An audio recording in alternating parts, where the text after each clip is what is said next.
Bonjour à tous, bienvenue sur le podcast La Voix d'un Yogi. Je m'appelle Benjamin et je marche sur la voie du yoga depuis de nombreuses années.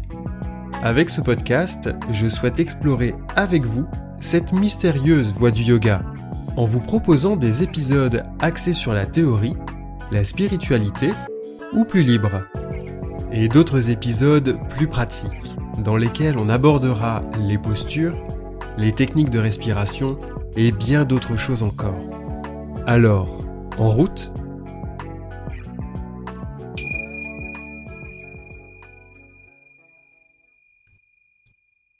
Épisode 1. Qu'est-ce que le yoga ? Yoga. À la simple évocation de ce mot, une image vous apparaît sûrement. Une salle remplie de personnes effectuant des postures, de grands maîtres indiens en pleine méditation, ou encore des personnes en bonne santé, souriantes et mangeant exclusivement de la salade. Cette image, elle dépendra du rapport que vous avez avec ce mot, yoga, et de la représentation mentale qui en découle. Mais que signifie ce mot yoga ?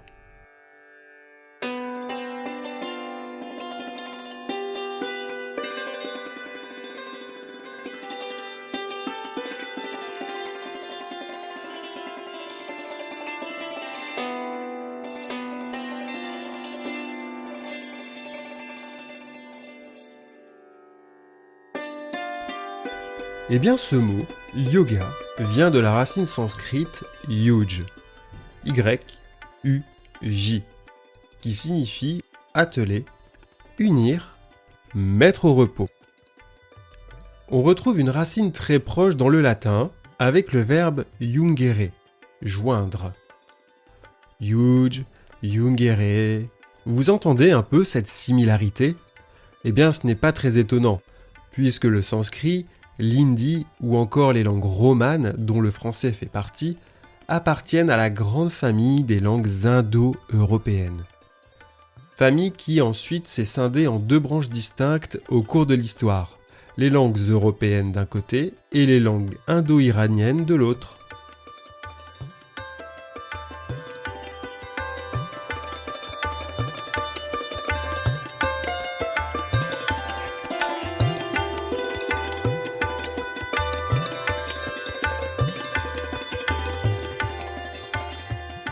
Yoga parle donc d'une union, qui peut avoir deux significations. La première est une union de l'être incarné, ou l'âme individuelle, à l'esprit suprême, ou la réalité absolue. Signification très métaphysique, je vous l'accorde. Dans la seconde signification, l'union se fait entre les différents éléments du psychisme humain, que l'on compare souvent à des chevaux fougueux qui ont été disciplinés et attelés au même char. On peut donc établir une connexion entre ces deux représentations.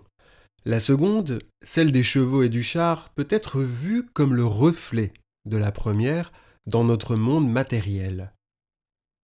Yoga désigne donc l'union, le but, et l'unification, la méthode. À partir de la racine yuj, quelle définition pourrait-on donner au yoga ?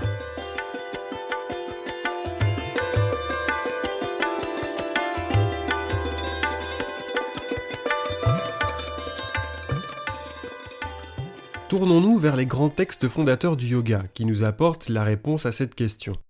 Commençons par la définition donnée par Patanjali, auteur des Yoga Sutras rédigés entre 500 et 200 ans avant Jésus-Christ.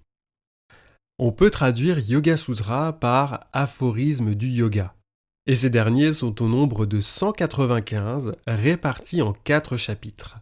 Le deuxième sutra du premier chapitre définit le yoga. Voici cette définition. Le yoga est la suspension des activités fluctuantes du mental. Mais quel est le but de cela ? Pourquoi voudrais-je suspendre les activités fluctuantes de mon mental ?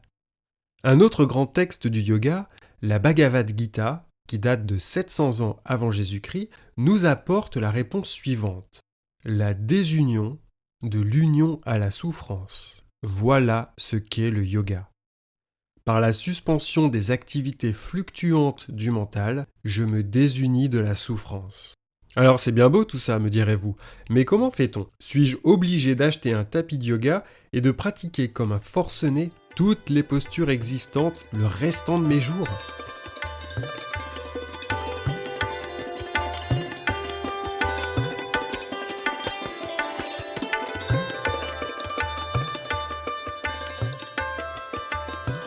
On va revenir à Patanjali et au Yoga Sutra, où il décrit le yoga sous la forme de 8 étapes, ou 8 piliers si vous préférez. Dans cet épisode, je vais seulement énoncer ces étapes.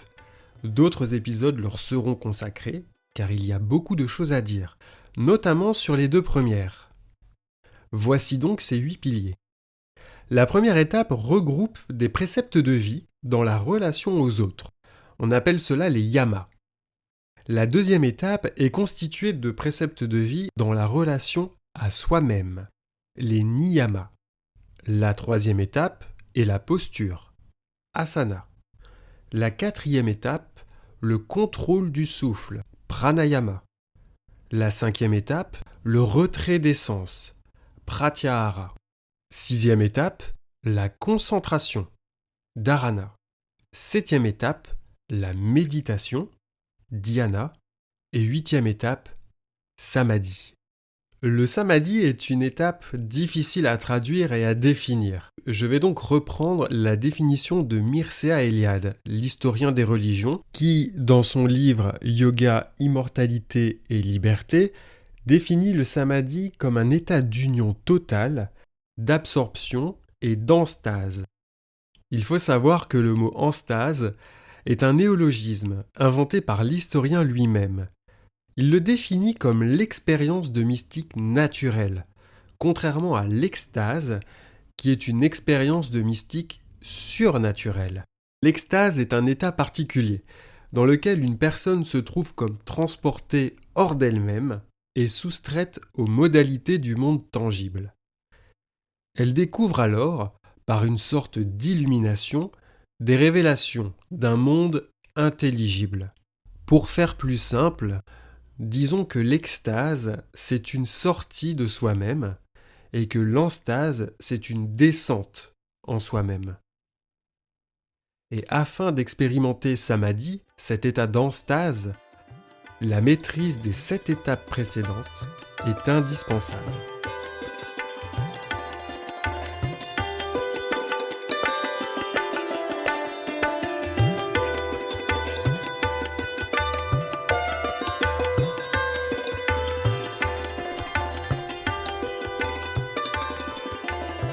Voilà pour les Yoga Sutras.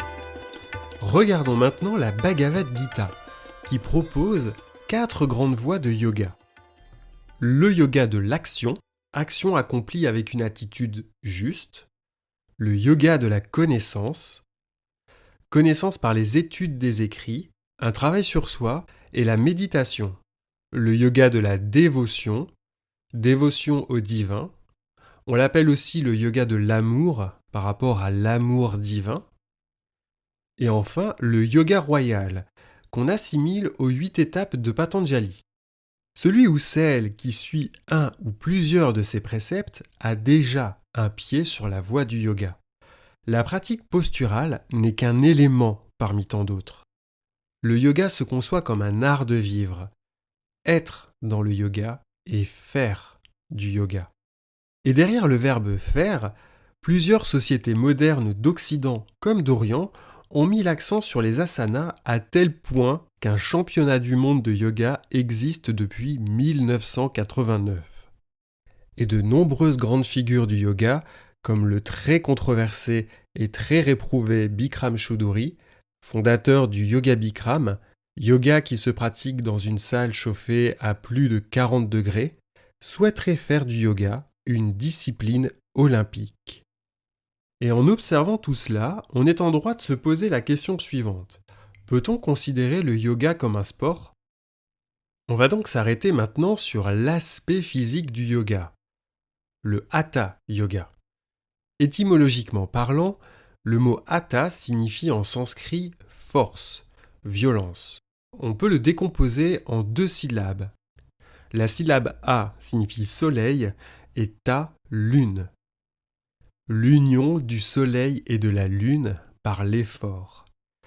Hatha Yoga, le yoga de l'effort.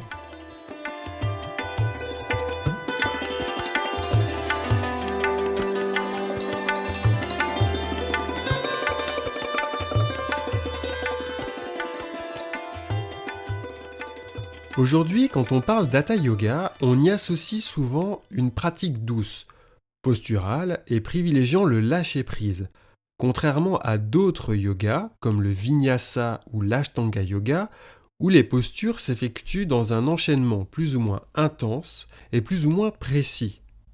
Mais il existe de nombreuses lignées de yoga.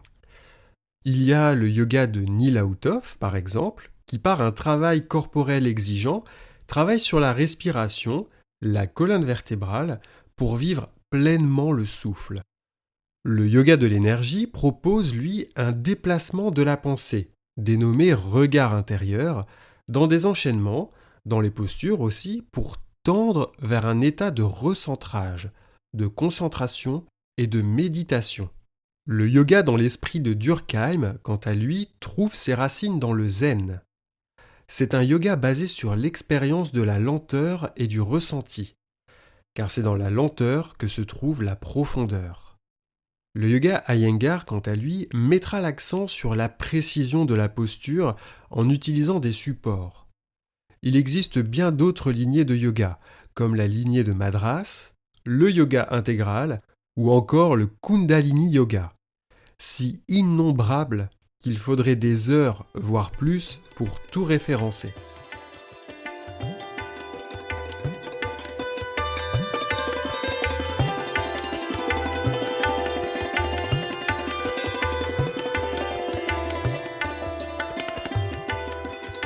Quelle que soit la lignée choisie, nous pratiquons tous du Hatha Yoga.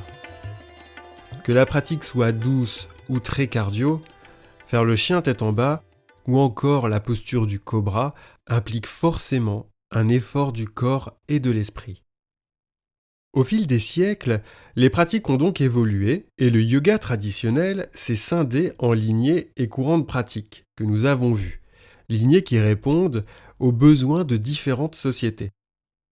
D'ailleurs, à ce propos, Sri Krishnamacharya, grand maître yogi et un des pères de l'expansion du yoga en Occident, énonce le principe suivant.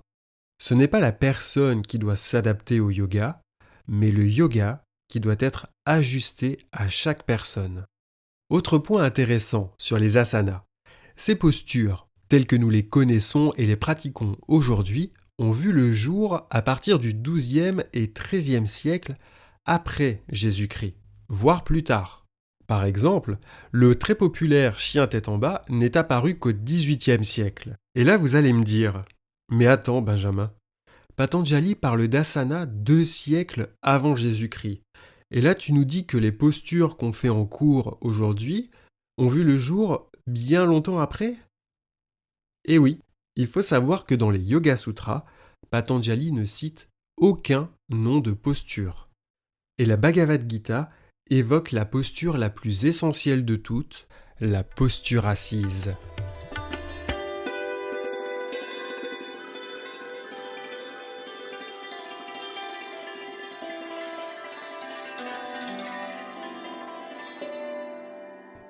Les asanas que nous pratiquons ont pour objectif de renforcer le corps et de l'assouplir, afin de lui permettre de tenir longtemps en posture assise, et que celui-ci ne soit plus un obstacle pour la méditation.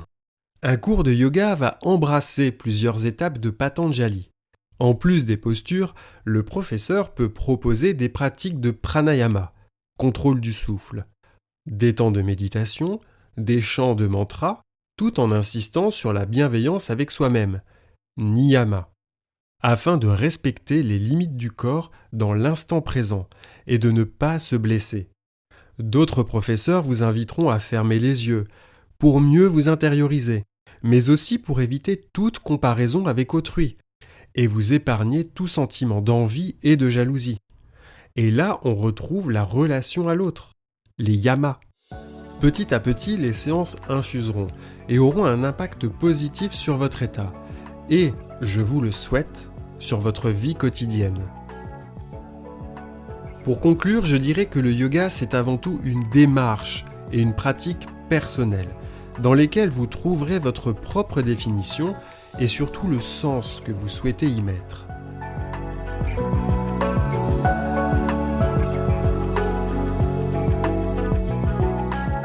Merci d'avoir écouté cet épisode. N'hésitez pas à vous abonner, à le noter sur votre plateforme, à le commenter et à le partager. Si vous avez des questions ou souhaitez simplement partager votre expérience du yoga, n'hésitez pas à m'écrire. C'est ensemble que nous explorons les voies du yoga. Namasté!